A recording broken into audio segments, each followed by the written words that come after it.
Once upon a time, two twins traveled together throughout the universe.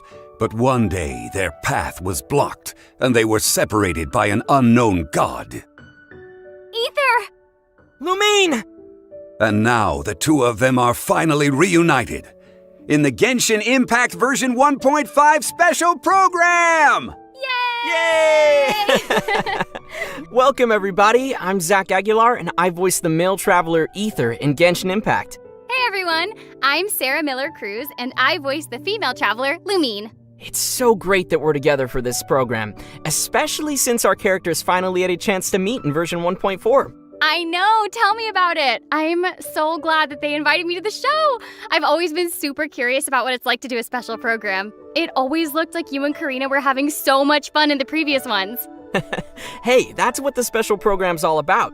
And today certainly won't be an exception, as we are joined by Keith Silverstein. Dun-da-da! Oh, I like the trumpet there. Very nice. Hi, everybody. My name's Keith Silverstein, and I voice Zhang Li, consultant for the Wangsheng Funeral Parlor in Genshin Impact. Yes, Mr. Zhongli himself, who, spoiler alert, is really Morax. That's right, the Geo-Archon widely respected as Rex Lapis, the god of contracts himself. Whew, talk about a list of titles. And that is exactly why I leave the introductions to you, Zach. Honestly, it's so hard to express how much we love your performance in the game, Keith. And by we, I obviously mean myself and a lot of other players. Oh, that's so sweet. Thank you. It is really an honor to play a role that's loved by so many, myself included, of course. And come on, how exciting is this? I'm so excited that I'm doing a version preview with you guys. This is going to be great. Yeah, so why don't we take a quick moment to thank our viewers for joining us today and for their amazing support of Genshin Impact. Thank you so much, everyone. Yes, big thank you to the entire Genshin Impact community. Thanks for your love and support. So, Keith, what do you think of Genshin Impact so far? Well, we all know it's an amazing game. I mean, right off the bat, it's beautiful. You know, the graphics, the character design, everything. But the thing that really has blown me away has really been just the fan base. Just that this game is so popular worldwide, and it's such an honor to be a part of something like that. Totally agree. I've loved interacting with the fan base myself, and currently I'm still on the grind. I just love the gameplay, the graphics are absolutely beautiful, and I also love playing the game on my phone whenever I can't get to my PC. Okay, so here's a question, Zach. What have you enjoyed the most in version 1.4 so far? Ooh, it's so tough because I love all the mini-games, but I think my favorite one is Ballads of Breeze. And I just love getting out my lyre, too, as I travel around Teyvat and play my random little songs. That sounds pretty cool. Sharing my musical genius. Well, let's not go too far there, Zach. I mean, I'm sure you're good and all, but genius? Yeah, I'm sure you're great. Anyways, I believe many of our viewers are waiting to hear more about what's in store for version 1.5. So why don't we start things off with a quick overview? Sounds great. Take it away, Zach. You got it. In version 1.5, we'll have some brand new characters, several cool new monsters, and various special events. We'll also have an all-new feature to explore. And as always, there will be some optimizations and adjustments to our overall gaming experience. Wow, very nice. Aside from all the new content, Genshin Impact is also having its native release for PlayStation 5 on April 28th, the same day version 1.5 comes online, so that's definitely exciting. Totally! It's great news for our PlayStation 5 players out there. Yeah, we'll get our first glimpse of version 1.5 from the trailer. But before we get to that, I'd like to remind our viewers that we'll be giving away redemption codes throughout the stream. In terms of Primogems, we have Primogems. Yeah, and just remember that they might appear at any time during the show, so be sure to stick around for those. Okay, now let's take a first look at the official trailer for Genshin Impact version 1.5, Beneath the Light of Jadeite.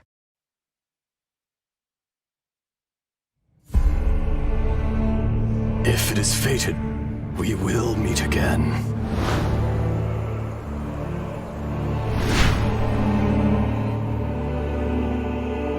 It must have been about 4 or 5 days ago. There were a few men who came through here carrying baskets and picks. I guess that could have been them. And there was a child staggering in front of them. It is I, Ashtaha, forged of elemental crystal.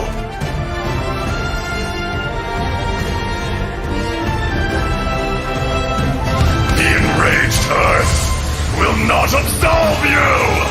Ah! You stand upon your tomb. Quake!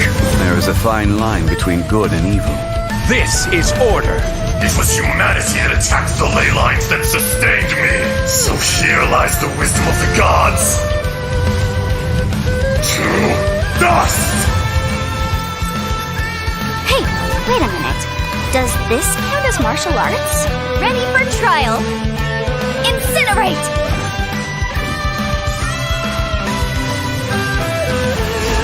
Breath of the flame! Inadmissible evidence! Well, I guess I've mastered both the pen and the sword. People tell me that if I just spoke more softly, others may find it easier to forgive me. But the only reason they think that way is because they've never been branded a pariah before. I condemn you! Freeze to the core!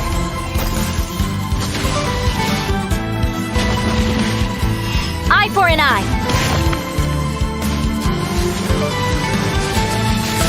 Vengeance will be mine!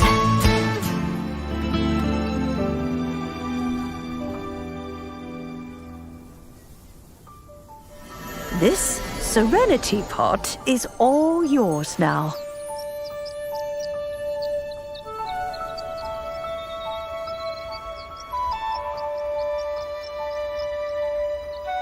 Oh, you needn't worry about that. I've already arranged for a certain little helper to await you within this teapot. She will explain everything you need to know about it.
Wow, there was a lot going on in that trailer. It looks like Zhongli is gonna have a new storyline here with a super tough-looking dragon to fight. So be careful out there, Zach. Hey, I've leveled up a lot since the last version. Uh-huh. This dragon's got nothing on me. Yeah, sure, Zach. You really expect us to believe that? Personally, I'm excited for these new characters. They look super cool. Yeah, and that sounds like a solid place to start, so why don't I begin by introducing the new characters first? Sounds good to me.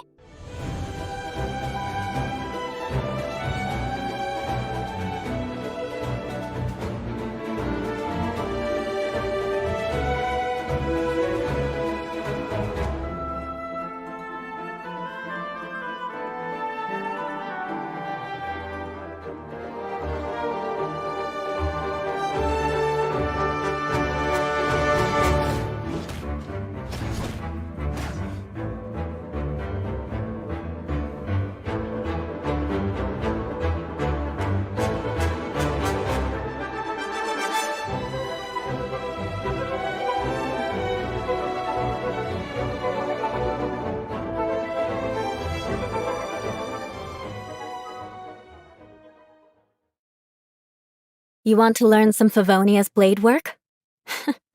All right then, I'll teach you. Oh yes, I'll teach you all right. Mark my words. Introducing our new playable character, Eula, captain of the Knights of Favonius Reconnaissance Company. She carries a cryovision and elegantly wields her frosty claymore. Yeah, the way she handles her weapon is truly amazing. Like, she even did a cartwheel with her sword. No wonder she's called the Spindrift Knight. Yeah, her combat style really stands out. Forget fighting. Her style is more like dancing or gymnastics. Seriously, she doesn't move like other claymore wielders at all. Her motions are way lighter and more fluid. Perhaps that's a result of the training passed down through her aristocratic bloodline. Oh, she's a descendant of the family that was once overthrown by the Knights of Favonius, right? Mm-hmm, that is correct. Ooh, I'm sensing a complex backstory here. Now the question comes, why would she be serving in the Knights of Favonius? I don't know. For revenge? Maybe. I don't know. Well, yes and no. Although Eula often talks about taking revenge on others, she doesn't seem to mean it for real. As strange as it sounds, it's just her own way of expressing care for other people. Let's have a look at her skills, shall we? Yes, please. With her elemental skill, Ice-Tide Vortex, Eula slashes swiftly, dealing cryo damage. However, her elemental skill has different effects depending on whether you tap or hold the skill button. Ooh, interesting. Tell us more. Yeah. When tapping the elemental skill, Eula gains a stack of Grimheart by hitting an opponent. Grimheart increases Eula's defense and resistance to interruption. Sounds cool for a claymore wielder. What will happen if we hold her elemental skill then? I was hoping you would ask that. When the skill is held, Eula consumes the stacks of Grimheart, and surrounding opponents will have their physical resistance and cryo resistance decreased. Now, each stack of Grimheart consumed will be converted into an Ice World brand that deals cryo damage to nearby opponents. Ooh, I'm loving her Grimheart mechanic already. Yeah, me too. Eula's Elemental Burst, Glacial Illumination, deals cryo damage to nearby opponents and creates a Lightfall sword that follows her around for a certain duration. When her own normal attacks, Elemental Skill and Elemental Burst deal damage to opponents, they will charge the Lightfall sword until it explodes violently once its duration ends. An explosive icy sword. Wow. That seems almost like a contradiction. I mean, ice that explodes? It's like mixing opposites. Right? But it's somehow fitting for her character, you know? A noble heir who joins the family's arch-enemy, who moves elegantly but causes violent explosions, who manipulates cryo element but is called the Spindrift Knight. She's full of contradictions. Nice, Sarah. That's pretty deep. Thanks. Hey, why don't we take a look at our next new playable character in version 1.5? Sounds good.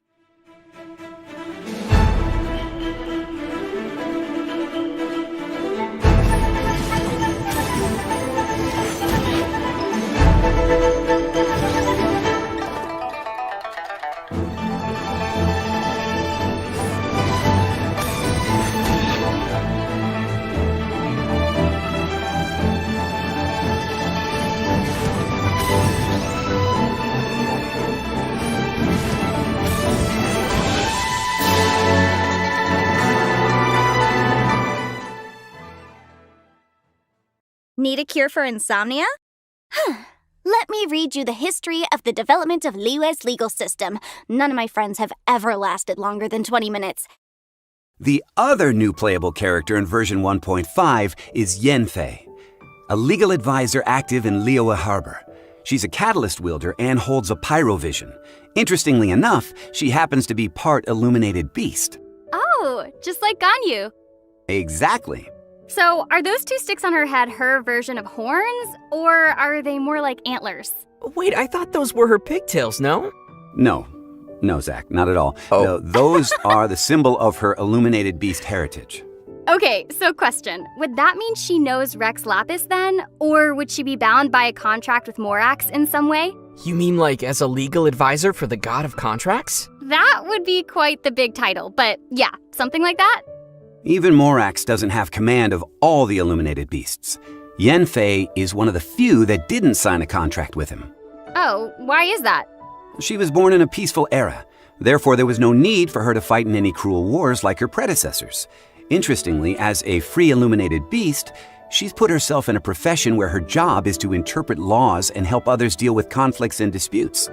Okay, so her work is all related to contracts, right? Because I know I saw some sort of gigantic pyro stamp slamming down when she attacks. You know, like the kind of thing you'd see used to stamp a contract? Mm-hmm. You are correct.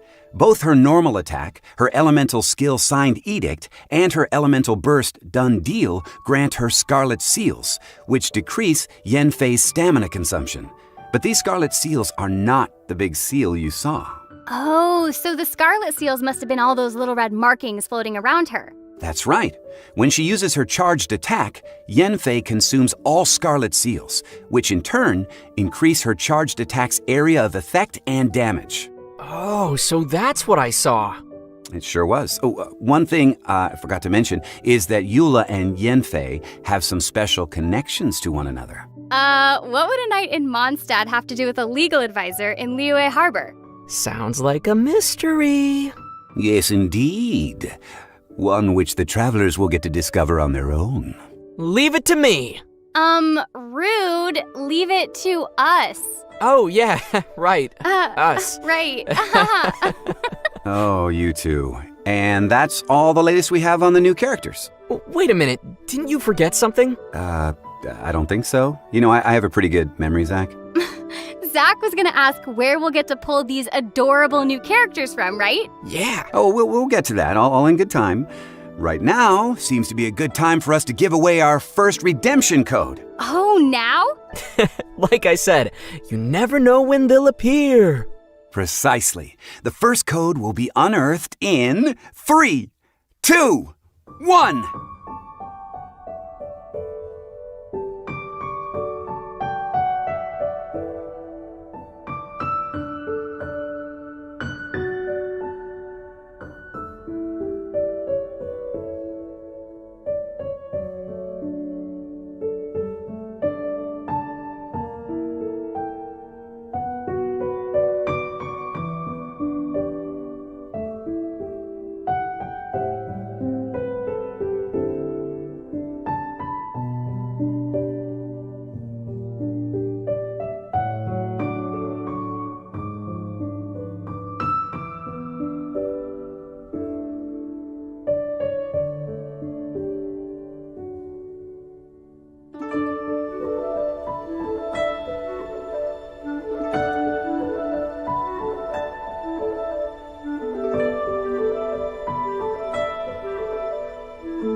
It seems only fitting to collect some rewards before we talk about event wishes in version 1.5. Yeah.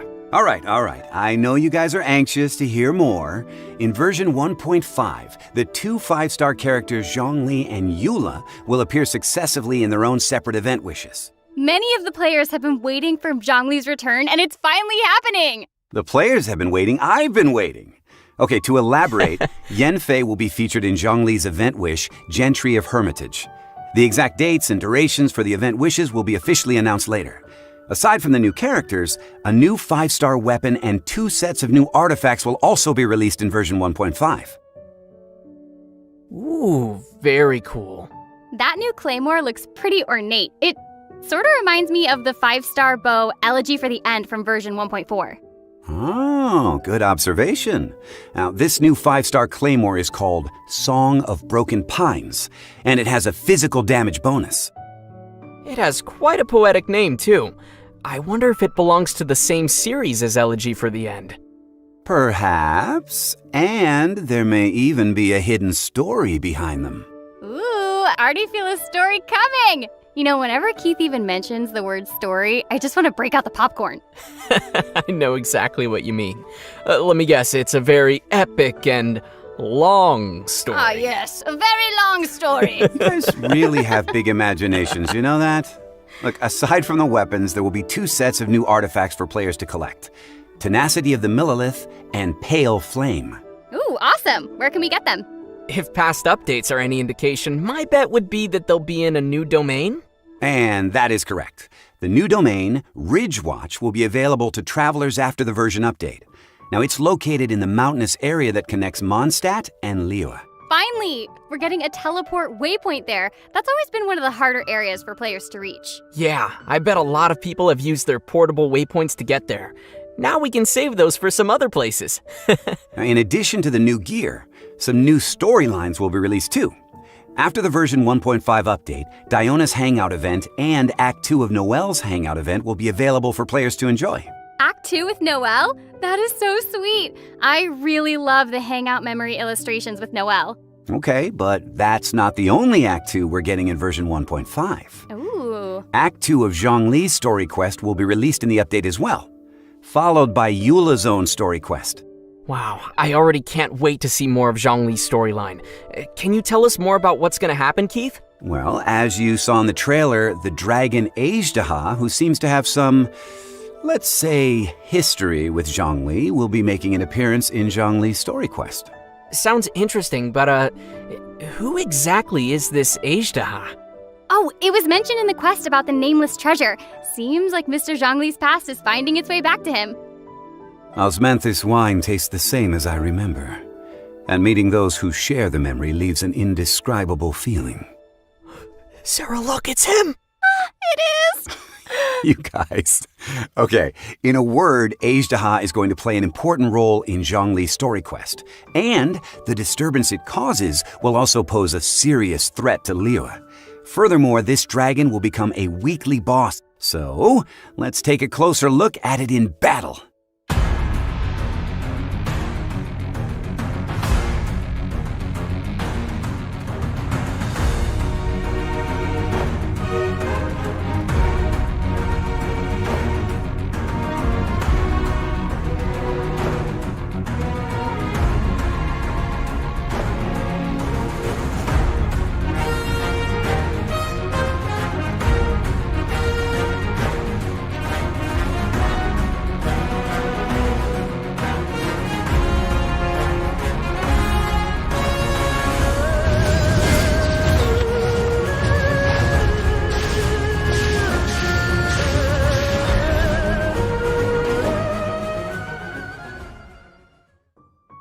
All right, then. I don't know. It actually looks kind of cute. Uh-oh, Sarah wants a new pet now. Yeah, kind of cute, like it's gonna rip off my head. No! I mean, it's got that little cute smirk happening. I think it's kind of cute. Oh, that's true. Right? And it's got those branches on its tail. And remember this place? There was a girl standing under a tree mumbling about the awakening of some most awe-inspiring individual. Remember? Oh, right. Yeah, so she was talking about Ajdaha. She was. Beneath the tree, or as it's called, the Dragon Queller, is the cavern where Ajdaha was sealed away. This new monster reminds me of Geoviships. Absolutely. They have plenty of similar traits. As a boss, Ajdaha can change its element, hence the different colors you see on its body. It seems like when it switches its element, the surroundings and the domain change too.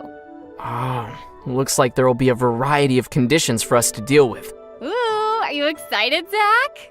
Well, with all the lessons I've learned from fighting Geoviships, I'm confident that I can crush this Lord of Viships. Good luck, Zach. You're the man. Okay, the next new monster we're about to meet will be a new member of the hypostasis family, the cryohypostasis. Let's see it in action.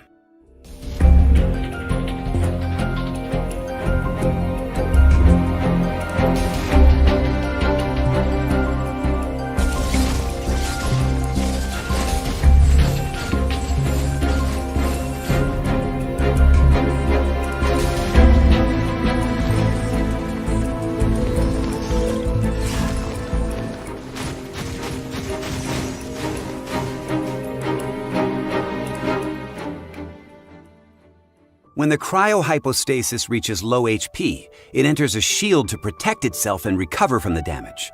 In the meanwhile, it attacks its enemies. Which means us. Huh, but it seems like we'll never be able to finish it off if we can't break the shield. So how can we take its shield down? Oh, I know the answer to this one. Travelers will need to figure it out on their own in version 1.5. And with that, the apprentice has become the master. Yes, you are getting the idea. And there's one other new enemy we're going to see in version 1.5. Perhaps you two remember the Abyss Herald we encountered in version 1.4? Oh, you mean that gigantic blue dude that works for me? Well, technically, he would be my gigantic blue dude if you are the traveler. Oh, okay, sorry. Seriously, do you guys bicker about everything? Yes. Anyway, it turns out that another one of the Abyss Order's elite monsters will be making a debut in version 1.5, the Abyss Lecter. Let's take a look, shall we?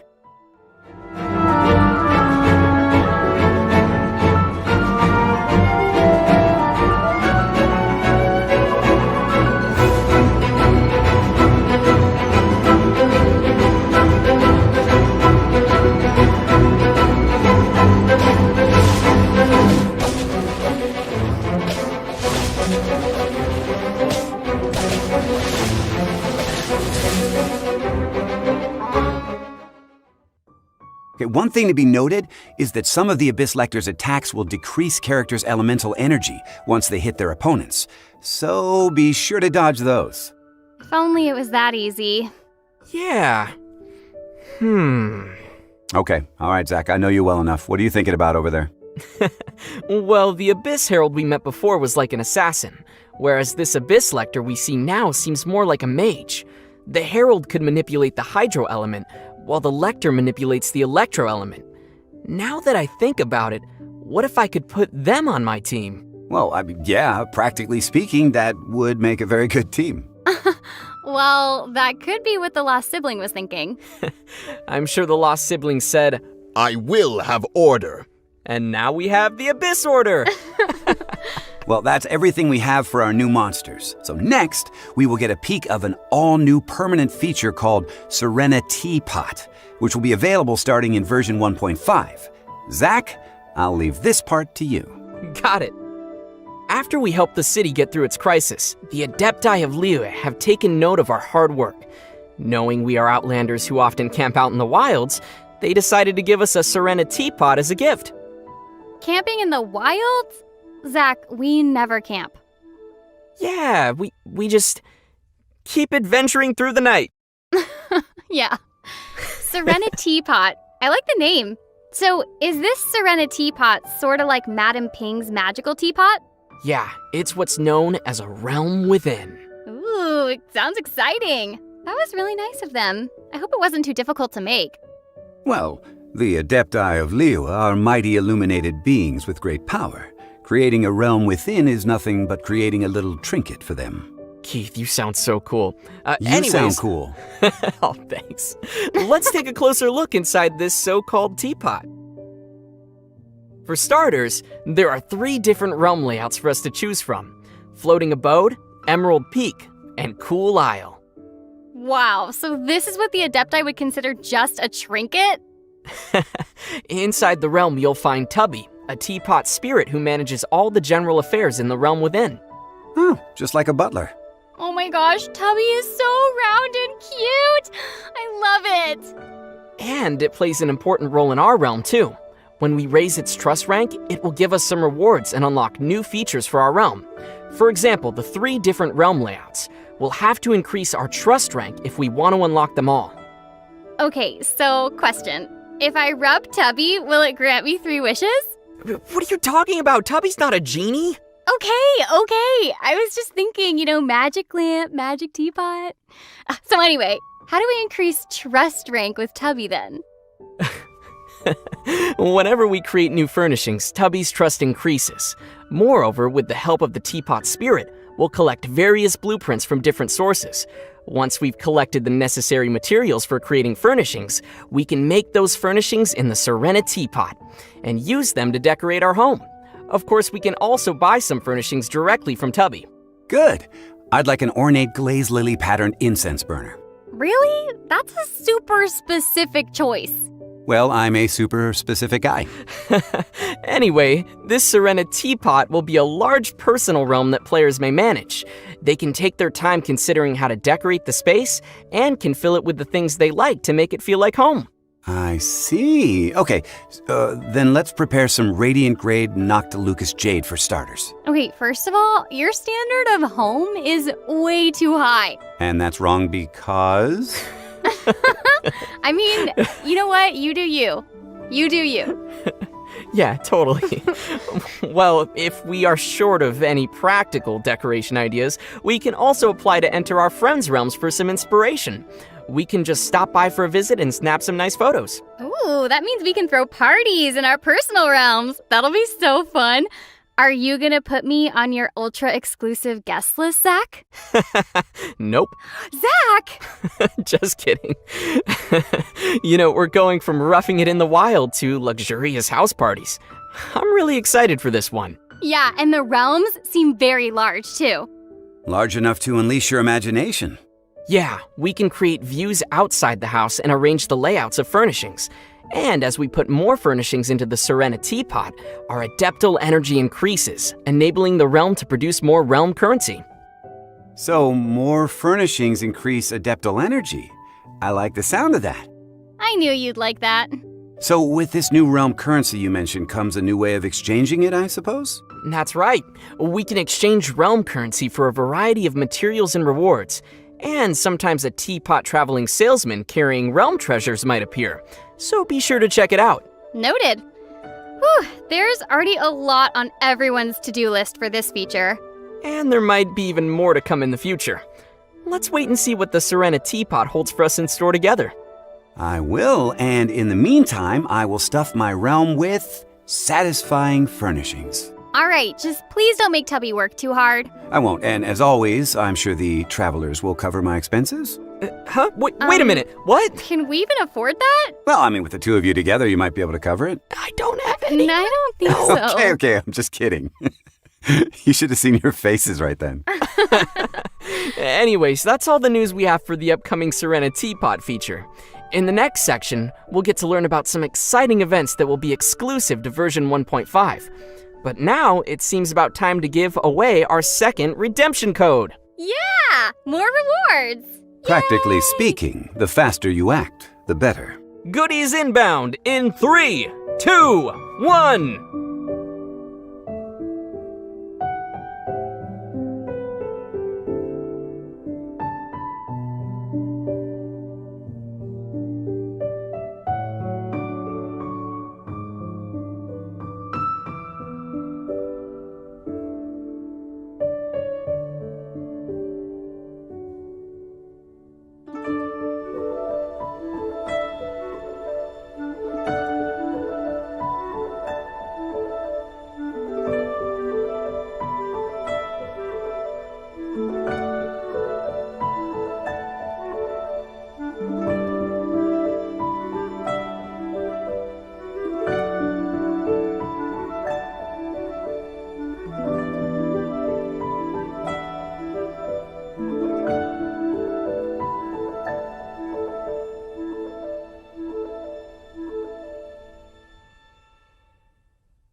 Welcome back, adventurers! It's time to unveil the special events coming in version 1.5. Yes, I'm ready. Okay, so first on the list is an event called Energy Amplifier Initiation. In this event, a Sumeru researcher will ask us to gather Irminsul fruit fragments. For a time, we'll be entrusted with a mysterious ancient relic, the Energy Amplifier. With this relic, we can unleash the power of the fragments we collect. During the event, this energy amplifier will grant us some effects in combat. So it really is literally amplifying our abilities. Speaking of ancient relics, I feel like Mr. Zhongli would know something about that. Mm-hmm. What are you looking at me for? You know I'm not really Zhongli, right? Oh. But I do happen to have some insight on the energy amplifier. For one, there are variations of how you can configure the fragments into the energy amplifier. One variable, motive force, affects how many fragments one can configure. The higher the sum of your character's levels, the higher motive force you can provide to the energy amplifier. With higher motive force, players will be able to equip more high-quality fragments to strengthen their team. What if I don't have enough characters at higher levels? As always, Zach, that's where your friends come in. You can borrow up to 3 characters from your friends to increase your motive force. You got that, Zach? Oh, friends. Yeah, got it. So the question then is, how do we gather all the fragments? There are plenty of fragments spread all over the map.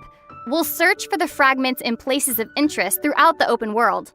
But it won't be easy to get treasures as powerful as Irminsul fruit fragments.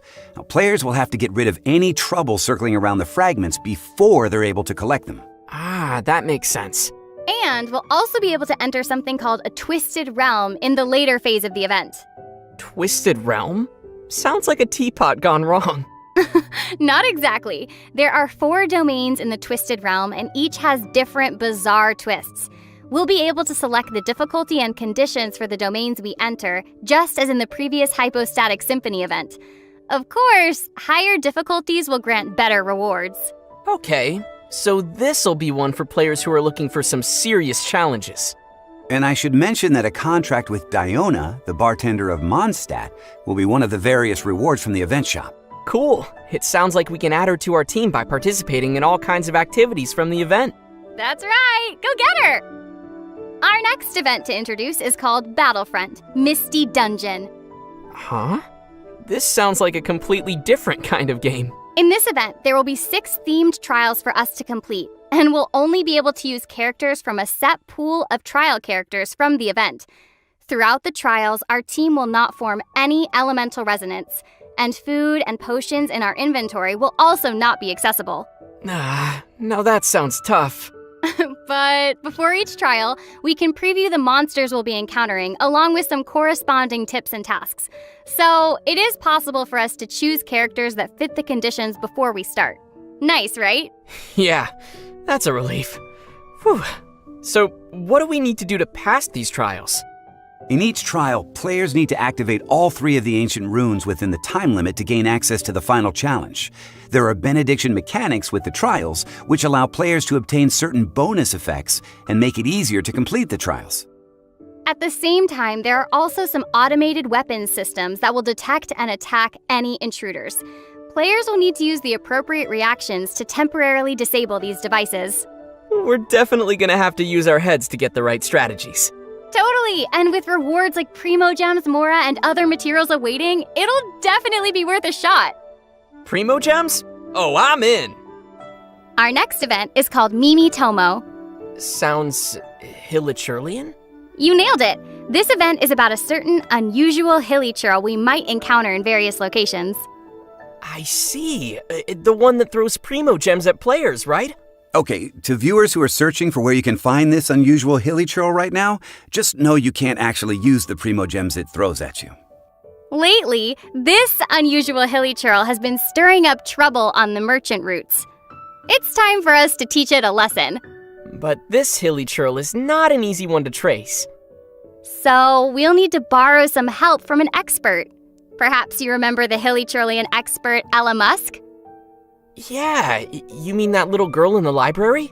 So it's time for her to teach us a lesson. Yeah, we'll be utilizing the handy handbook of hilichurlian from her to communicate with other hilichurls for intel on the whereabouts of this unusual hilichurl. That seems like fun, but I'm not sure I can memorize that much hilichurlian. You can write it down, Zach. Or you can take a screenshot. Oh, yeah, screenshot. Now that's good advice. The only question now is, how reliable is this handy handbook of hilichurlian? After all, it has a disclaimer on its title page saying it cannot be held responsible for any consequences of its use. Wait, so you're saying it could potentially do more harm than good? If that's the case, we'll have to persuade the hilichurls by physical means. Ooh, now that's what I'm talking about. We could be quite persuasive that way. That wouldn't be persuasion! Wait, now I'm confused. We're talking about bribing them with some apples or something, right? Like that type of persuasion? Oh, apples. Yeah, apples. And now you're making me feel like I'm a bad person. Anyway, players will gain some furnishing blueprints, Primo Gems, and other rewards from the event, so be sure not to miss out on this one. Our next event is simply called Wind Trace. Personally, I'd like to call it Hide and Seek. All right, sounds fun. And in case you're wondering, Wind Trace actually originates from when ancient nobles were hunting for rebels in Mondstadt. Okay. Now things are starting to sound a little bit scary. No worries, Zach. Today it's transcended from its dark history, passing down only the names of the two sides, Hunter and Rebels. Oh, so what does a round of Wind Trace look like? I'm I'm glad you asked, Zach. Players will be playing in contested zones. They will be allocated one of the two sides, the hunter or the rebels. The rebels hide and the hunter seeks. But there's more to it than just that. The rebels can use their windward arts to disguise themselves, place bait, or temporarily enter a hidden state. All right, sounds interesting. How about the hunter? What can they do? The hunter can use various arts to detect the location of the rebels and disable their tricks and disguises. So, the two sides are really going at it then. Yeah, and during the game, favors will descend upon the area at random, and both sides can pick up these favors to help charge up their own so-called secret favor. There are 5 contested zones in the open world, so those who are familiar with all the areas and terrain will have some advantages. Good news for those treasure chest hunters out there. Yeah. Players will obtain Wind Trace coins from the event and unlock a variety of rewards, including a Wind Trace-themed name card. But if you play the game in co-op mode with your friends, or if you've already reached the daily limit of obtainable Wind Trace coins, then you won't be able to gain any more. Ah, I see. I hope you'll all enjoy this little game. Our final event is called Overflowing Mastery. We had Leyline Overflow before, right? That's right. Only this time, we will have doubled talent level up materials. During the event, we will have 3 chances daily to collect double rewards using original resin from selected domains of mastery. If I'm not mistaken, this is the first time we'll have an event that doubles talent level up materials. That's huge. Exactly. So if you need to grind for talent level up materials, this will be your chance.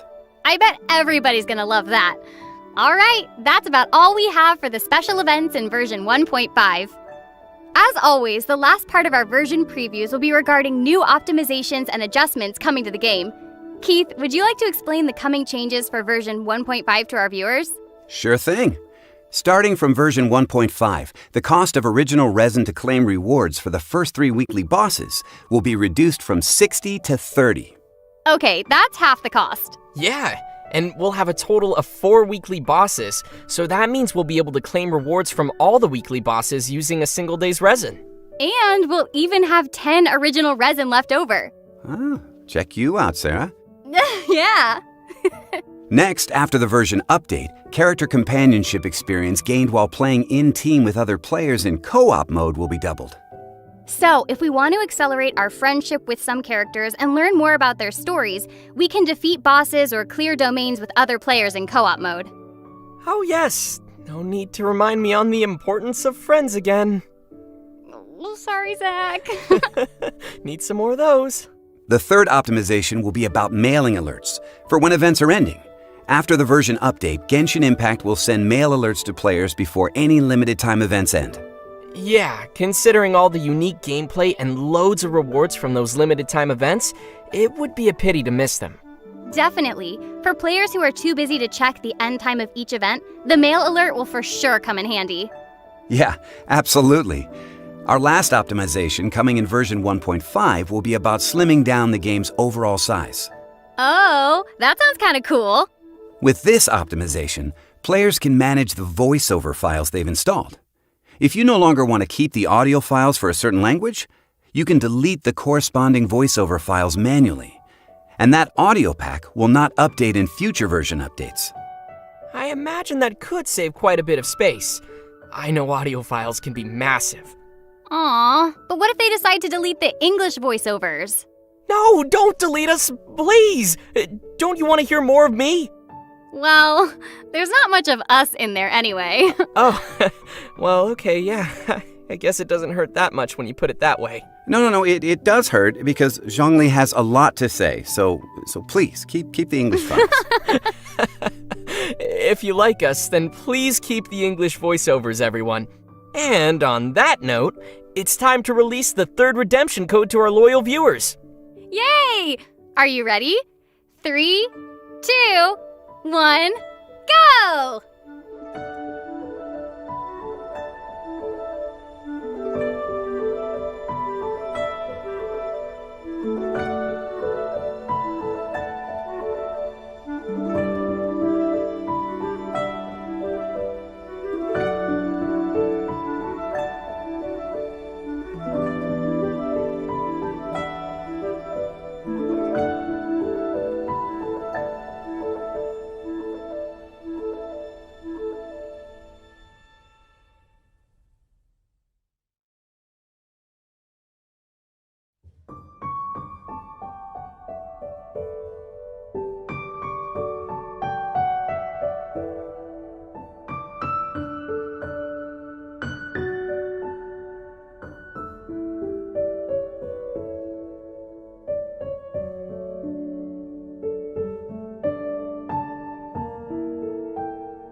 Well, I hope everyone has caught all the codes, and I think it's about time to wrap up the show.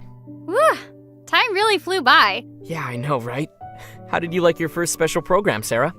I've loved being here with you guys. It's so special and fun. Plus, the twins got to be reunited, even if it was only for a little bit. I really hope that they'll invite me for more special programs in the future because this was super fun. Yeah, I hope so too. And how about you, Keith? How did you like doing the special program? Are you kidding? I love this. I mean, what's better than being able to make all of these announcements? I mean, everyone's so hyped to find out what's in store, and we get to be the people to share that with them, so it's amazing. Plus, I am looking forward to spending quite a bit of time in the Serena teapot. Yeah, me too. All right, thanks for watching the Genshin Impact version 1.5 special program, everyone. And I hope you all have fun in your teapots. Bye, everybody. See you in version 1.5. Thanks for tuning in, everyone. Take care. Bye. Bye. Are you still there? Yes! I was hoping you'd still be there because we have an extra special surprise for you. Check this out.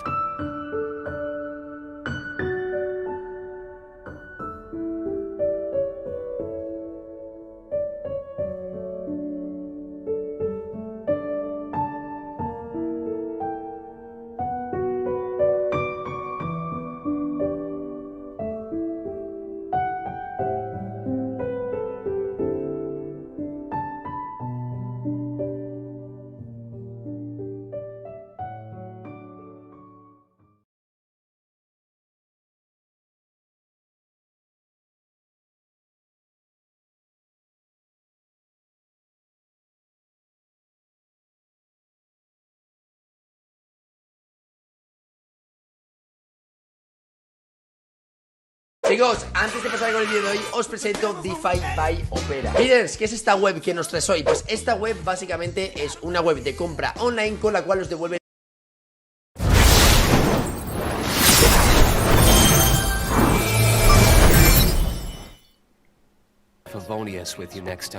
Hola, ¿qué tal? Bueno, pues hemos visto el directo, la presentación completa. Han salido 3 códigos. Yo esperaba alguno más. Espero que os haya gustado el vídeo. Os lo he puesto traducido como he podido. Perdonad que me ha saltado ahí una publicidad que le vamos a hacer. Bueno, a ver si se quita. Bueno, pues lo dicho, que os espero que os haya servido. Ahí lo tenéis traducido al español. Y nada, nos vemos en el siguiente. Venga, hasta luego.